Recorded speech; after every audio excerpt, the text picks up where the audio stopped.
PharmaPhobic is powered by Achieve the Lifestyle, a company dedicated to helping you empower your health, redefine your lifestyle, and all for the health of it.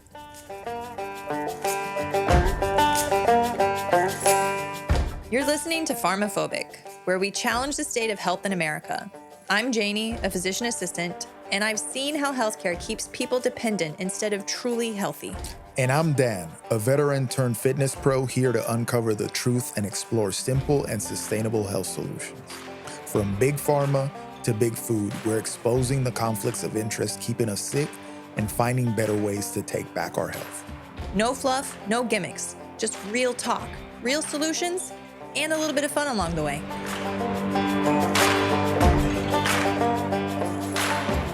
Hello, guys. Hi. Welcome to another episode of PharmaPhobic, the podcast where we help you become the strongest, healthiest, and most capable version of yourself.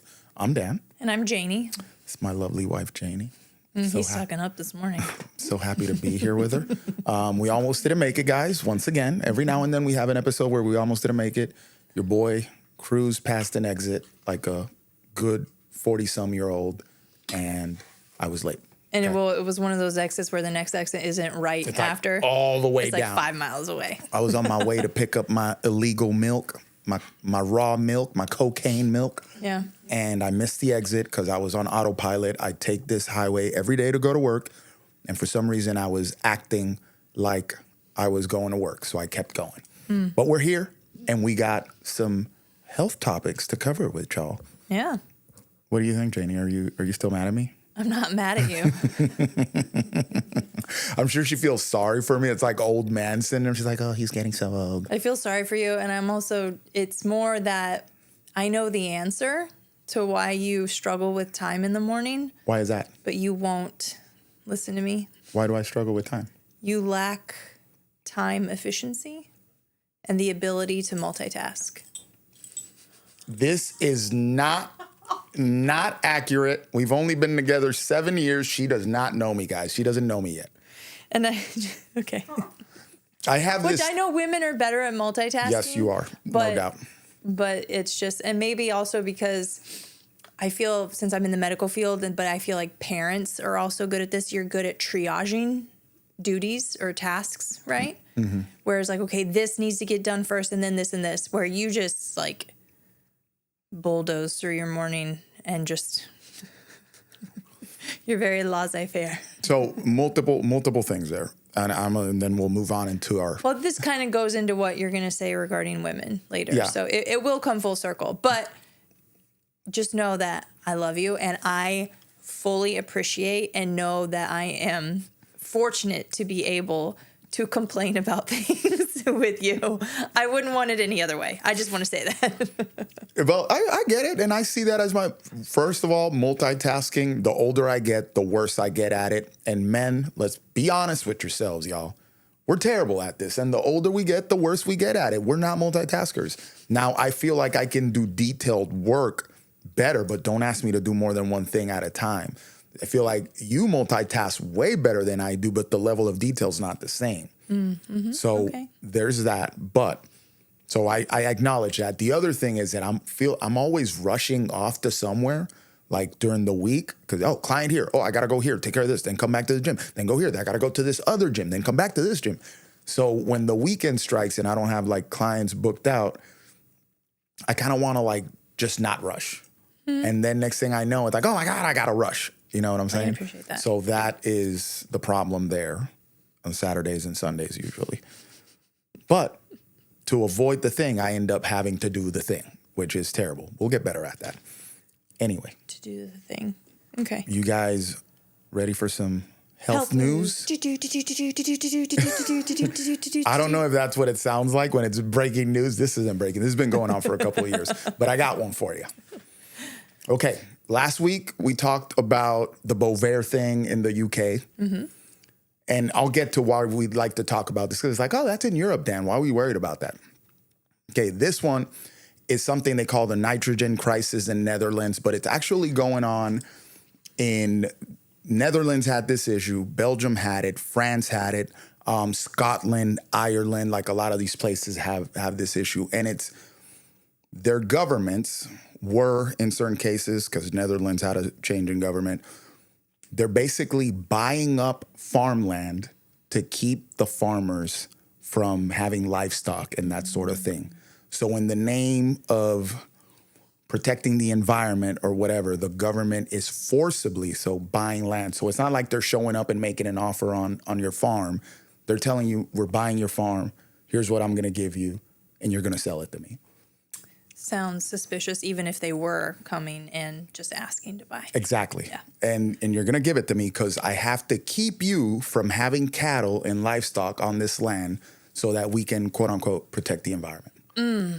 That sounds pretty disgusting, right? Mm-hmm. So, obviously there's a bunch, like if you see these things from France, a bunch of farmers started protesting. I mean, the French, they got wild with it. They were like bringing in cow manure and dumping it in front of government buildings.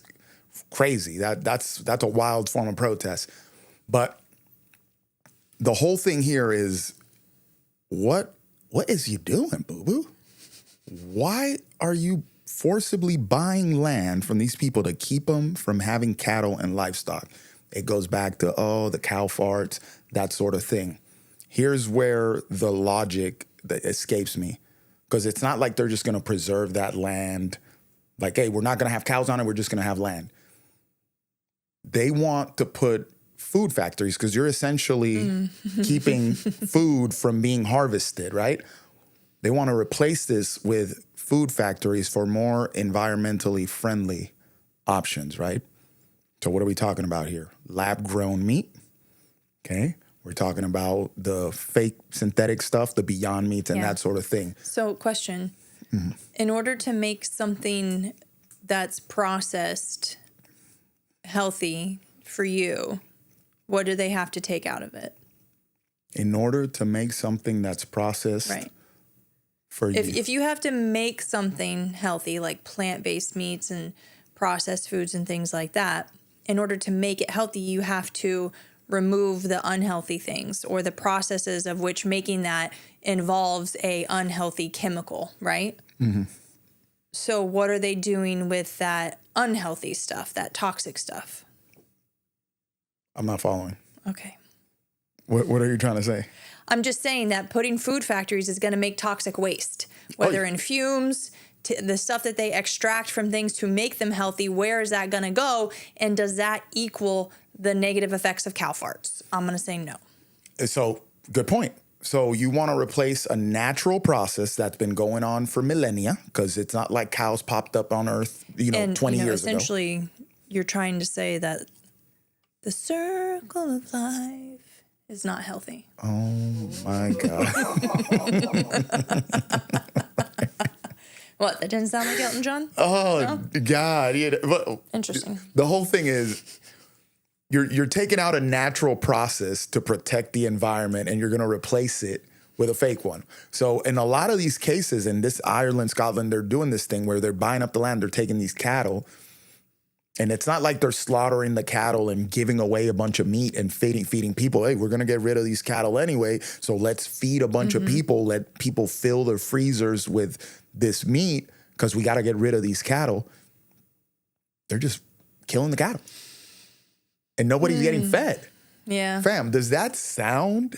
You know what it sounds like? It right? sounds like people who poach animals in Africa and just take the horns, the antlers, or ivory or whatever, and then do nothing with the animal. And just let the animal die right there. When that animal could feed an entire village. It sounds exactly like that, except this is okay because this is in the name of protecting the environment. They're poaching land. Yeah, it is. So the reason I bring this up is because obviously if that's going on there, you live in a global society. For better or for worse, we're globalized. So things that happen on the other side of the world eventually have downstream effects on you. Right. So what this makes me think of that's more happening in the U.S. are the 15-minute cities. Like there's that guy who, did the Tesla make a town or Amazon make a town? Who made a town? It's the guy from Walmart. He's supposedly making a town in California. Elon do it as well? No. Did he talk about doing it? I think you're confusing that with his Tesla employee neighborhoods. Tesla employee, that one, yeah.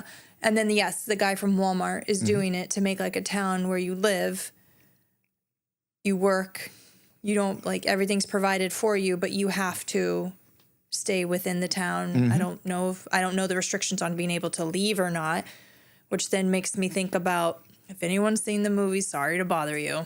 Oh, yeah, that movie's a trip. That takes a turn. It takes a turn. I will not give it away, but there's one part of it called Worry Free. And it's an organization where you come, they'll forgive your debt or any law trouble or anything. If you come, you work and you live, you eat, you sleep all in this one area. And it's called Worry Free. And you don't pay rent or anything. All you got to do is work and hang out. Yeah. But you're like in bunk beds. Nothing's yours. You don't own anything. You wear have the same to clothes. adhere Everybody to their wears the same clothes. Everyone wears the same clothes. You have to adhere to their rules. And so it's just gives me the jeebies a little bit anyway. Going that Brave New World route. Yeah. Yeah. So it by the way, excellent book if you haven't read it. Classic. But these things, this globalized system where things that happen in the Netherlands, in Belgium, and France, then have a downstream effect on you. The way I see it is, they're doing this over there. It's a government initiative. People are fighting it, of course, but it's happening. The way I see it is, coming to a town near you in 10 years. So it's something, listen, I'm just planting a seed there for you to be on the lookout when you start hearing about farmers having to give up half their freaking livestock herd because they told them so. We know that meat is very nutritious and very valuable to your existence as a human being. Your grandpappy ate it, his grandpappy ate it, his grandpappy ate it too, and they thrived on it. If you look at the nutritional profile on red meat, it is extremely nutritious, very important to your longevity, to your health, to your strength, to your capability. Right. So when they start minimizing access to that, be it by making it super expensive or be it by killing off herds of cattle, there's a problem there. I mean, are they looking out for your best interest at that point? Not to mention the fact that we're eliminating natural processes in the name of protecting nature to replace them with the synthetic version of it, which will not. I don't care what chemist you hire to make lab-grown meat. It's not going to be better for you than a good old-fashioned cow. I have two thoughts. Yes. One, if you're like, red meat's not that important. We can get the nutrients other places. Okay, then explain to me why. Was it World War II? World War I? World War I. They cut down meat consumption of the general population. So they could send it off to... So they could send it to the soldiers because they needed it to be their optimal selves. Interesting. Okay. We're not in a war right now that I'm aware of. But so we don't need to allocate good foods to soldiers or anything like that at this time. So why aren't we all trying to nourish our bodies optimally? Also, two little fun facts here. Well, I have my second one. Go ahead. My second one is, if meat is so bad and we're not supposed to eat red meat and we can thrive off red meat, why on an instinctual level do we like the taste? And to what Dan said, if you don't like the taste, then why does fake meat try to taste like meat? It's because there's something hardwired into us that we're attracted to that. So that should tell us something. Not to mention that primal feeling you get when there's a good old chunk of high quality beef hitting a grill somewhere. This sounds, pause, hold it. It sounds terrible, but think about this. Fire meat. When you put that big old burger, on the grill over an open flame or a ribeye, it just, the smell, what it gives off, you're like, oh yeah, I'm ready to eat. Yeah. This is natural. This is nature. Your two things you were going to say. Crappity crap. You threw me off. You threw old man coming through. Old man coming through. Well, looking at the nutritional profile on ruminated meat. So when we say red meat and I say ruminated meat, we're talking about animals that basically have multiple stomachs and they digest whatever they intake multiple times. Cows, lamb, sheep, freaking bison, and the list goes on and on. They are like nature's little filter. They eat grass and absorb nutrients into their meat by chewing this grass multiple times, especially if they're on high quality soil. And then all of that you get by eating their meat. Only animals that can do that. Like chicken doesn't do that. If you compare the nutritional profile on red meat, the chicken, the pork, the fish, it's night and day. Not to mention, a single cow can yield how much meat, right? Whereas like you need to produce and consume a lot of chickens, right? So if you're worried about the kindness to animals, we're killing off too many animals. Well, if you only eat chicken, I would argue you're killing more chicken than cows. So I got what I was going to say. So historically speaking, when you talk about people that were enslaved, the gladiators are a good example that people always talk about. They were slaves that were forced to fight, right, in the Colosseums and stuff. They did not feed them meat. They purposely took the meat out of their diet. Why? Because it makes them weaker. It makes them weaker and more docile, so easier to keep a hold of. You know what I mean? To control. When they're weaker, they're weakened, they're more docile. Moreover, cults like crazy people, cults, historically speaking, when they study cults, a lot of them remove access to meat and recommend more like just plant-based diets to their people. Why? It makes you more docile. Yeah, and I don't know the exact science behind it, but I do believe that there is a mental cognitive effect of consuming meat. Because if we just think about it from an evolution standpoint, prior to fire, what did our advancements in technology look like? Once we had fire, now we can cook meat, consume meat, and not die, right?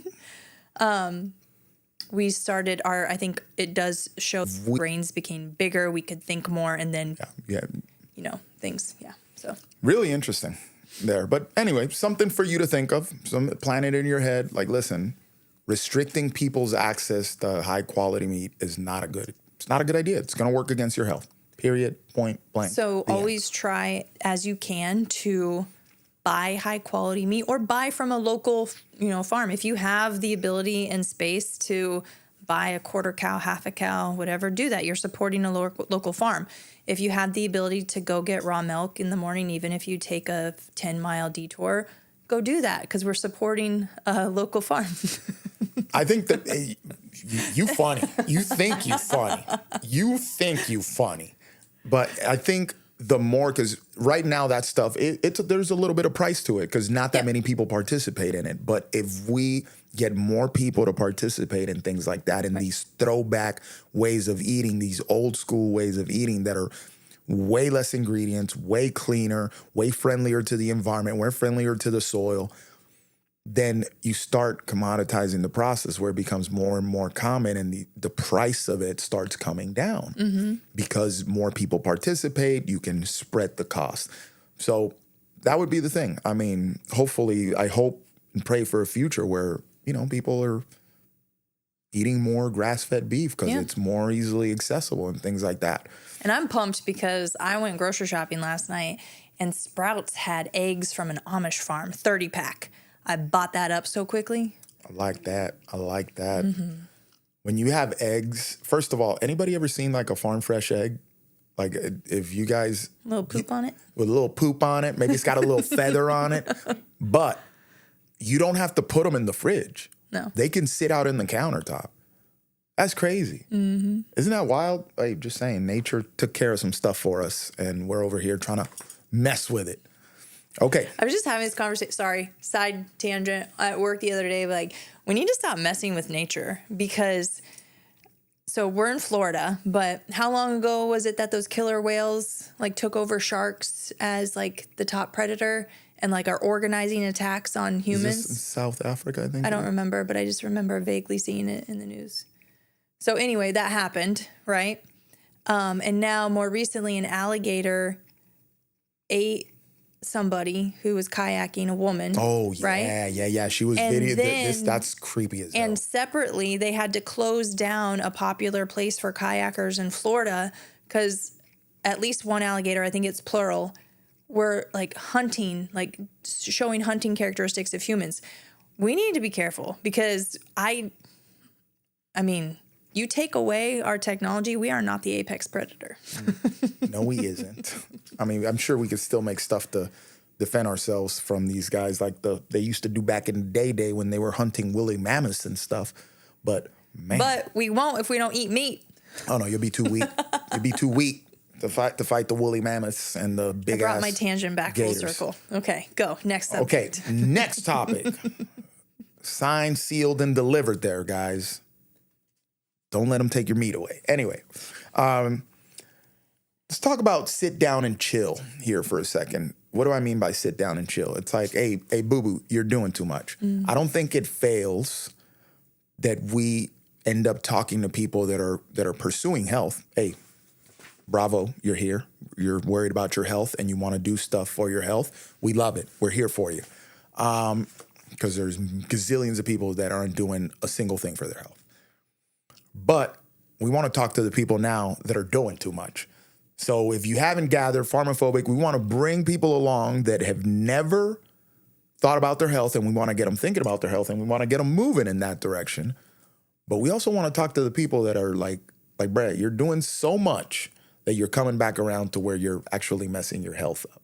Okay, so we want to basically talk about, hey, sit down, you're doing too much for a second.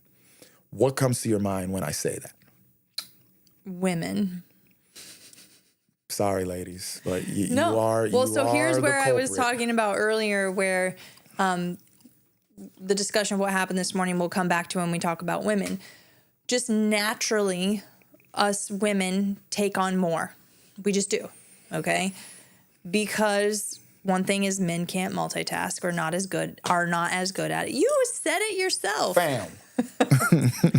So we tend to do more things. Also, if you have a family, the more roles of responsibility of the children tend to fall to women.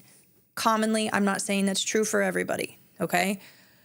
And just the way we evolved, women are able to multitask and do things more where men are more singular focused, okay?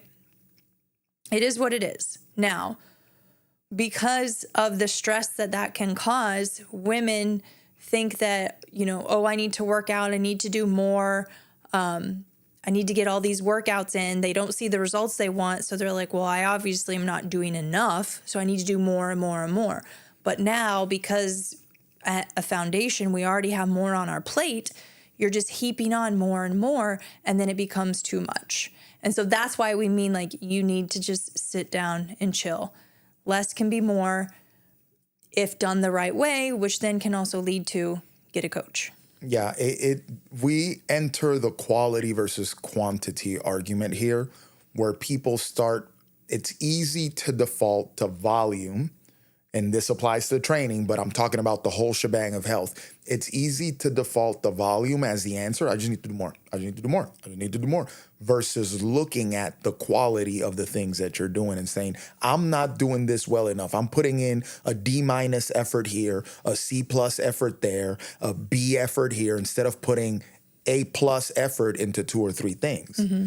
And that goes for training as well, because people think they need to do 27 workouts a week if they're not seeing results, when really you probably need to do 2 to 3, and you need to do them really well. Yeah. And I hear people, that are work out all the time, but I'm not seeing results, all this stuff.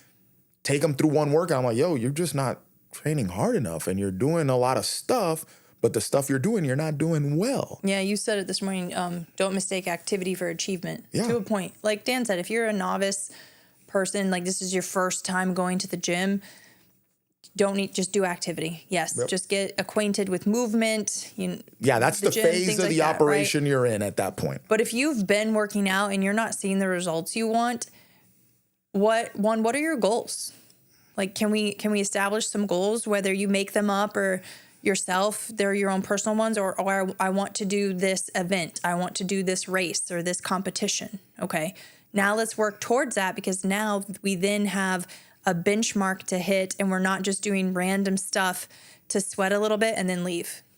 Right. So let's put an avatar together here. I'm just gonna. This is no particular person, but I'm gonna make this up. So female, mid 40s, and then I'm gonna come to the guys, early 40s, 2 to 3 kids, sleeps maybe 6 hours on a good day, career, and it claims to be overweight. So body composition could be better, but she's worried about the number on the scale.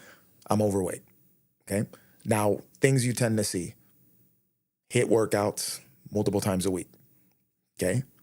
Like I'm doing 4 to 5 HIIT type workouts, like high intensity interval training, CrossFit-y type stuff, high volume, lots of sweat, lots of panting type of workouts.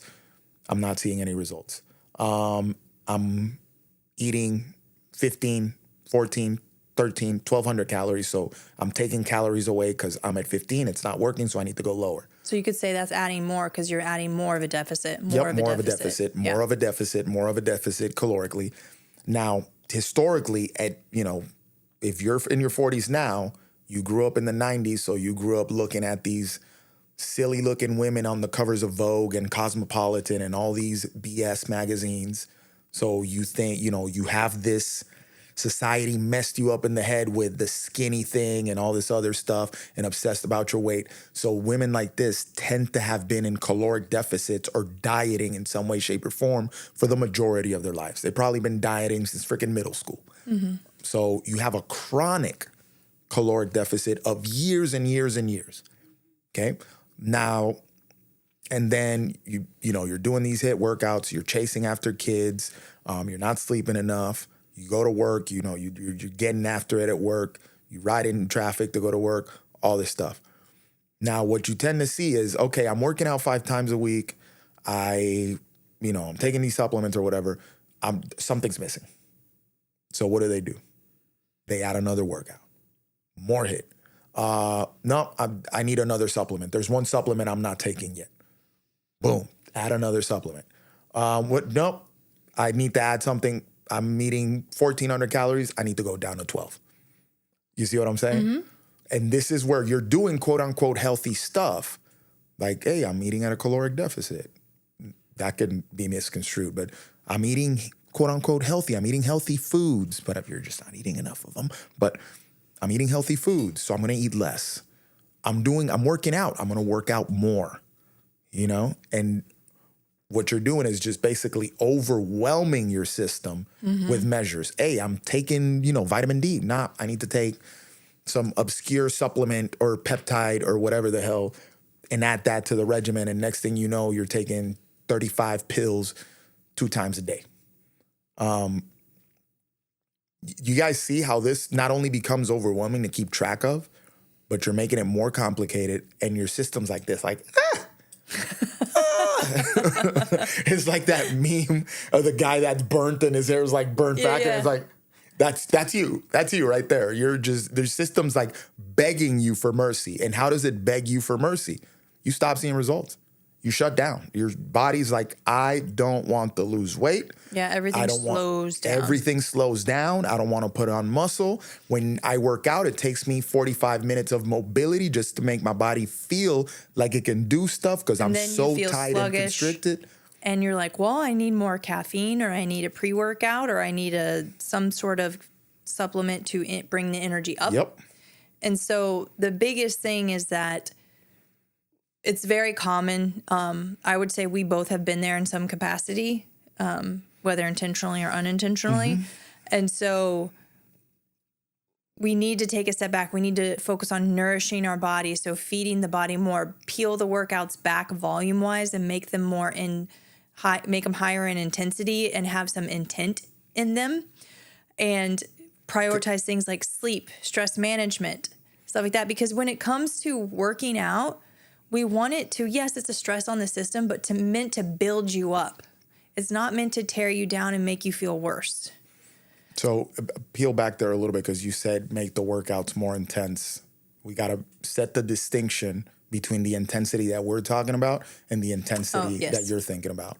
So I'm talking about lift them heavy weights. exactly. So intensity in the strength and conditioning circles is defined as the weight. How heavy are you lifting? Yes, there's intensity of effort as well. And then you can say how high your heart rate is. But usually when we talk about intensity in the proper terms, we're talking about the weight that you're using. So there's a distinction there. So we're not saying do more HIIT. We're saying when you lift weights, you need to put more effort and lift bigger weights. Yeah, and I think that the biggest problem, especially with women, but I think men have an issue with this too. Sometimes when you're making that transition, if we take Dan's avatar, you may notice as you're working to correct some of these things, some weight gain will happen. And I mean, it just is what it is. Your body needs to feel safe, and we need to get it nourished appropriately, and we need to optimize the exercise. So there may be a transition period where the weight comes up a little bit. However, I always encourage people I work with to put tabs on other things besides the weight. Weight comes up, but also so does your energy. Mm-hmm. So does your strength. So you feel powerful during your workouts. You feel more present. Better. You sleep better. Your mood is better. You're able to enjoy spending time with people more because you're not, worried about things. And then as things become optimized, then the body composition changes and weight changes will follow. I think we said something either on a post or on here before about changes in lifestyle that have to match your health goals? No, but like the aesthetic goals will follow. Oh yeah. Right? And so you have to change the inside first for the outside to show what's going on. If you're like, I don't like the way I look because I'm doing all these things, it's probably because inside's not optimized. And by inside I mean like your metabolic function, your digestion, your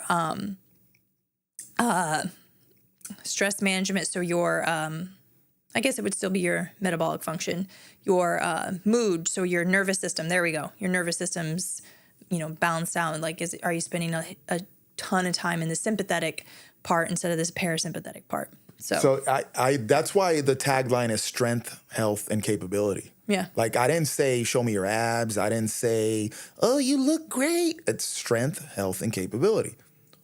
You're stronger, therefore you carry more muscle.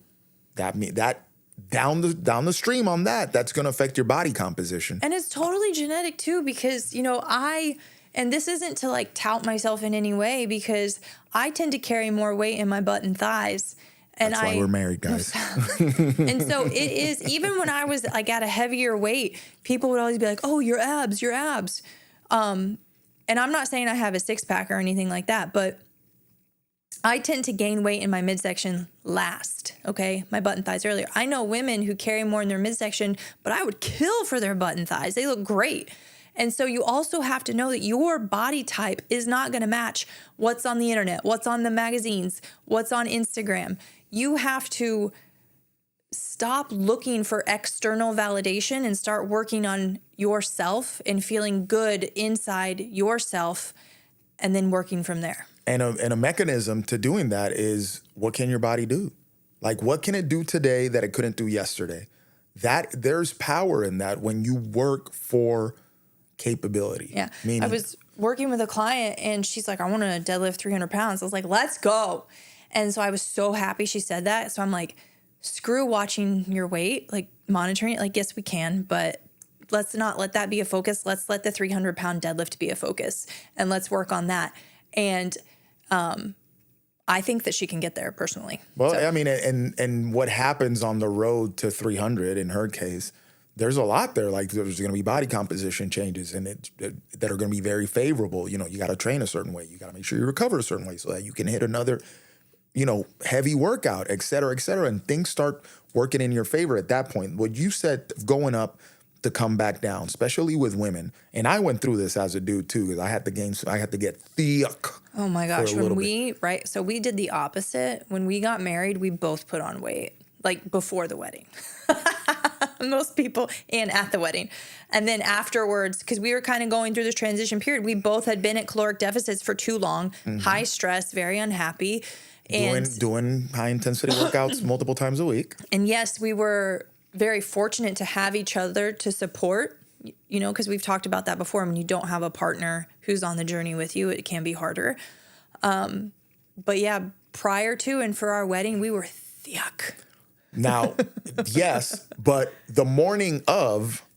No, it was the morning before. I thought it was the morning of. No, it was not the morning of. Whatever. That same weekend when we got married in Savannah, we were at the gym and your boy was hitting 505 on the deadlift for reps like a big dog, like a big, big dog. I couldn't go heavy on my lifting because my dress had to zip up. Because you're and not that I was afraid of lifting weights, but anytime, you know, I didn't want to, I mean, don't get me wrong, I love being swole, but that zipper wouldn't go up if my lats were swole. That's a problem. But, you know, like there was a thing there where we had to like kind of let ourselves heal from like all that stress and all the, you know, 300 workouts a week and all that stuff and just bounce back. And that's what happens. Sleep gets better. Hormonal profiles get better. And then you're in a better position to then, hey, we're going to change body composition now and lean out and that sort of thing. Yeah. And you're in a better position at that point. And with way less effort. Yes. Less workouts a week, less stressful freaking workouts a week, like more calories too in your diet, and you do better and you feel great. And I would say one thing I noticed during that time, yes, my weight did go up. I didn't really look at the scale. It was more just like the shorts, my shorts were, they were tight. It's like credit Lululemon for being able to handle the expansion is all I say. No rippage happened. But you and I, we were good. Yeah. No. That's why we got married. I remember specifically telling you, I got done with the workout. I was like, I felt so powerful during that workout. I didn't do anything amazing, but I didn't feel like I was struggling. I was dying during the workout. I felt like I could get after it. And even now, currently, I have some trouble sometimes because, you know, layered on jujitsu, and sometimes jujitsu's super intense and sometimes it's a little bit more chill. And I had to take a step back and increase my intake because I'm like, I think I'm under eating. And I went to go do zone 2 on the Stairmaster. And I was like, I was dying on this before. I'm okay now. Yeah, I think it's taking it to it. Like you want to do the basics really well before you add stuff to it. And you'll have to go through a healing period before you can actually change yourself.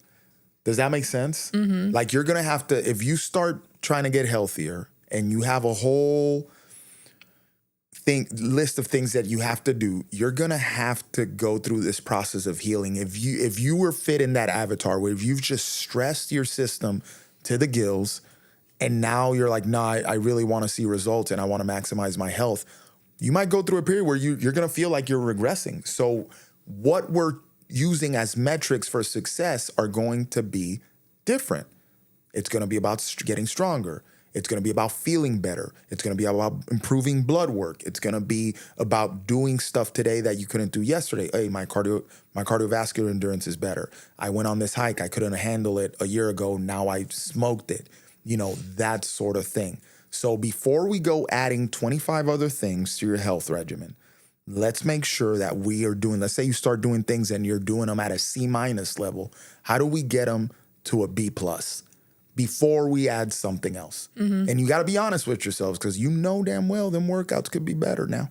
Mm-hmm. You know damn well that eating could be better. You could get a little bit more protein and a little bit more nutritious food in there now. Yeah. And so this is a great time if you find you're in that situation and you're like, I'm spinning my wheels, I'm not seeing results, reach out to us, right? Whether or not you want to work with us, I mean, we hope you want to work with us because we could help you, but is it that you need a strength coach or a personal trainer or somebody to coach you through workouts?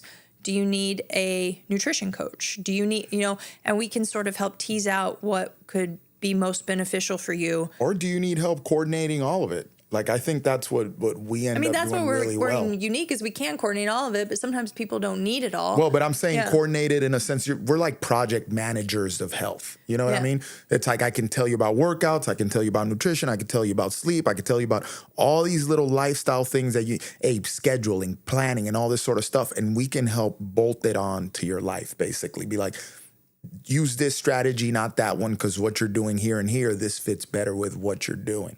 So that's something that you just might need that help. But all that to say, listen, guys, do the basics really, really well before you add something else. Sometimes the improvement or the progression of what you're doing is to do the same thing, but better. Makes sense? If you're not sleeping well enough, how do we get you to sleep better? And that extra focus on basics first and getting them from a C- to a C+ to a B-, getting them, improving the quality of the basics is what's going to pay the dividends before we go add some obscure supplement into your health regimen and drive you insane with the laundry list of things that you need to be doing to quote unquote be healthy. Okay. Yeah. And we do have to wrap it up because we have a guest for our next episode that we're recording today. So we got to move over to that because she is ready. But I want to just say one last, are you okay to wrap it up? I know we wanted to talk about, we did want to talk about sort of, dopamine, alcohol, marijuana, just internet, everything like that. But that's I think we could go on and on and on about that topic. So we're going to table that. So stay tuned. But one thing that I want to wrap this up with at the end of the last episode, I kind of went off about GLPs being prescribed. I don't like to be the person who just pokes at what's wrong or complains about something. I like to offer solutions because I want to be a part of the solution. Okay. And so with prescribers not being the best at giving people GLPs with adequate instruction or giving the most appropriate person the GLPs, I understand that they are hammered with patients throughout the day. They have very short amounts of time. They are getting pressure from above. You need to see 20, 30 patients a day. You need more new patients. You need to bill it higher, like all these things. I understand that there's that pressure. So I'm not saying that these providers are malicious and they're trying to do things to harm, okay? But I will say that I've said this before and I'm very passionate about this. If providers were more educated on health in regards to nutrition and exercise themselves and they lived that life, how would they choose to treat patients? And so I think that would be great if, the chiefs of the company or whatever could help instill in a workplace. And we talked about how to optimize workplace and things like that, but it's a much more complicated issue than just a prescriber, all the fault being on them. And I recognize that. And so what Dan and I are trying to do is help make people more aware so that if you are offered a medication and you're like, but wait, I think I need more education on this other stuff. And also we're here to help educate providers. We're here to help educate businesses and things like that on better ways to achieve a higher level of health. Yeah. Okay. So with that in mind, guys, if you want anything from us, I feel like we're running away here, but we got to do it. And I think you guys got some good information there, which is basically a return to basics and doing the basics really well for the rest of your life. With that in mind, guys, if you need help with your health, with your strength, with your capability, we're here for you. Hit us up on Instagram or at info@achievthelifestyle.com. Check out our website, guys. We got some of these. You see the shirt right here? You see the shirt right here? Janie, you showing them your shirt? I'm trying to. You see my shirt? Amazing. Yeah. You know what this is? This is a statement, guys. This says, I'm going to put my health first before I let some trillion-dollar company take advantage of me being sick and just put me in a system where they're going to make a crap ton of money off my unhealth. You know what I'm saying? So I'm going to pay myself with health before I pay somebody else with my unhealth. Okay? Yep. And so at our website, achievthelifestyle.com, you can go to shop. And we do have the shirts on there. I need to update the photo because our previous ones were black on black. This is white. It's the same statement, but just subtle. This is white loud. on black. So If you do want a shirt and the website's not updated because I'm not the most technology savvy person, shoot us a DM and we'll just make it happen. With that, guys, we out. Catch you on the next one. Thank you. Thanks for listening to the PharmaPhobic podcast. If you found this conversation interesting, which I know you did, make sure to follow us on Apple, Spotify, or wherever you get your podcasts. And also make sure to check us out on Instagram at Achieve the Lifestyle. And if you're interested in pursuing a stronger, healthier, more capable version of yourself, check out our website at achievethelifestyle.com. The PharmaPhobic podcast is for informational and entertainment purposes only. The views expressed are those of the hosts and guests and do not constitute medical, legal, or professional advice. Always consult a qualified healthcare provider before making any medical or wellness decisions. While we discuss pharmaceutical, holistic, and alternative health topics, our content is not a substitute for professional medical guidance.